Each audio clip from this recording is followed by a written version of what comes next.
Hey SnapFlash viewers, Botswana just made it into Africa's top 15 investment destinations in RMB's Where to Invest in Africa 2025-26 report.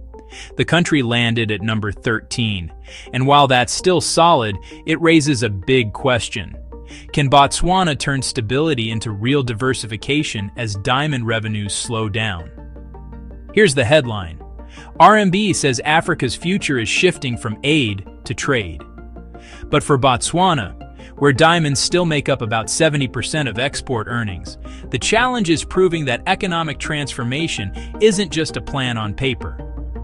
Before we get into the details, make sure to like, subscribe, and hit that notification bell so you don't miss our deep dives into Africa's business and economic stories. According to the new RMB report, Botswana continues to stand out for its economic stability, solid governance, and investment climate. Growth is expected to climb from 3% in 2024 to 5% by 2028, thanks to reforms in renewable energy, education, and digital infrastructure.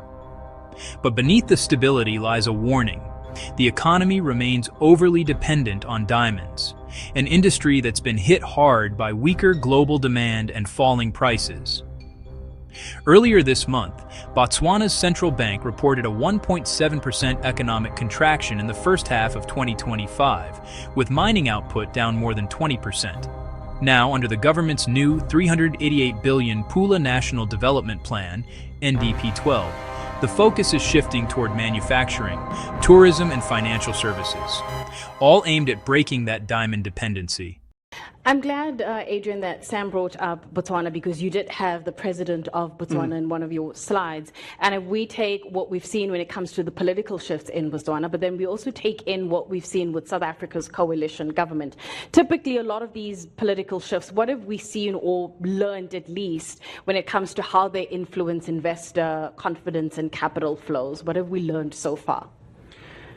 You know, what Sam is saying earlier really underlines this is more than anything, when you're allocating capital, you're not thinking about the current political administration.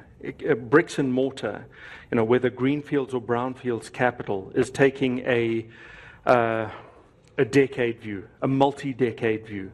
And so you have to be looking beyond political. And so whilst we have an element in the model that speaks about political integrity and political maturity.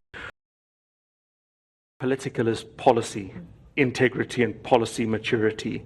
And so that's the key component that you want to give attention to, is what is the policy stability? The administrations will change. Now, in Botswana's case, as you point out, has been the same party for quite a long time, 58 years to be exact. So last year's change in party was truly remarkable, but policies stay intact. And so that institutional integrity of Botswana is a source of comfort for investors. Once you go behind that screen, then, once you're behind the curtain, now we want to start digging into industrial evolution. And here is where Côte d'Ivoire just leaps out in terms of improvements. Big strides in industrial evolution and development. And then where I finished in my presentation was talking about currency, because in the world of capital allocation, price is what you pay, value is what you get.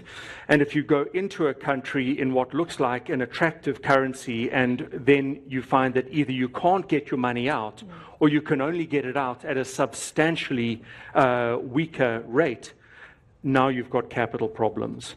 And so there's a whole lot of nuances that investors are looking at beyond that immediate political question. So the political change we can take as a given. It's policy stability that we want to be placing emphasis on. Across the continent, RMB's top 5 investment destinations were Seychelles, Mauritius, Egypt, South Africa, and Morocco, showing that investor confidence is following diversification and trade reforms rather than just resource wealth.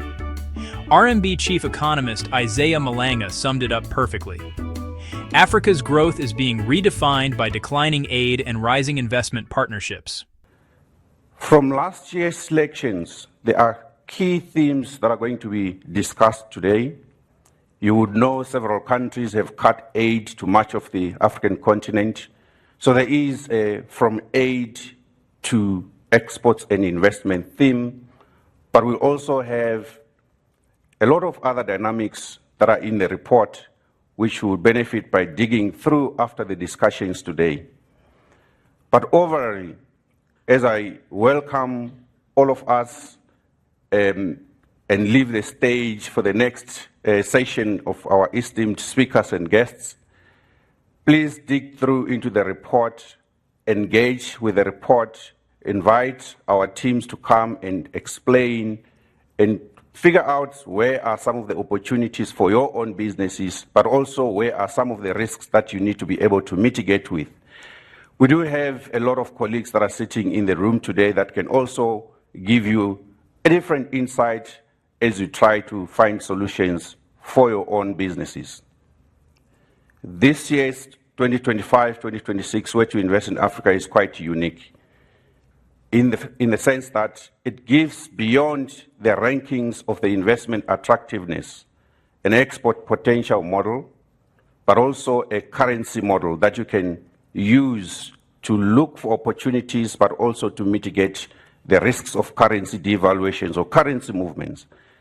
So it is in that respect that it holds a special space, particularly this year, given the volatility that we're seeing, the uncertainty that we're seeing across most of the key economies on the continent. Please join us in looking through the report, in looking at the countries that you invest in also helping to grow the continent by investing in this region that we call home. So here's the question for you. Can Botswana move from being stable to being competitive? Stability builds trust, sure, but can it create jobs, innovation, and exports without diamonds leading the way? Drop your thoughts in the comments. Hit like if you value in-depth reporting from Africa, and don't forget to subscribe to SnapFlash for more stories that decode the numbers behind the news. Botswana's ranking at 13th shows that investors still believe in its long-term potential. But as the global economy shifts, staying stable won't be enough. The real test is turning that stability into transformation. For SnapFlash, keep questioning, stay informed.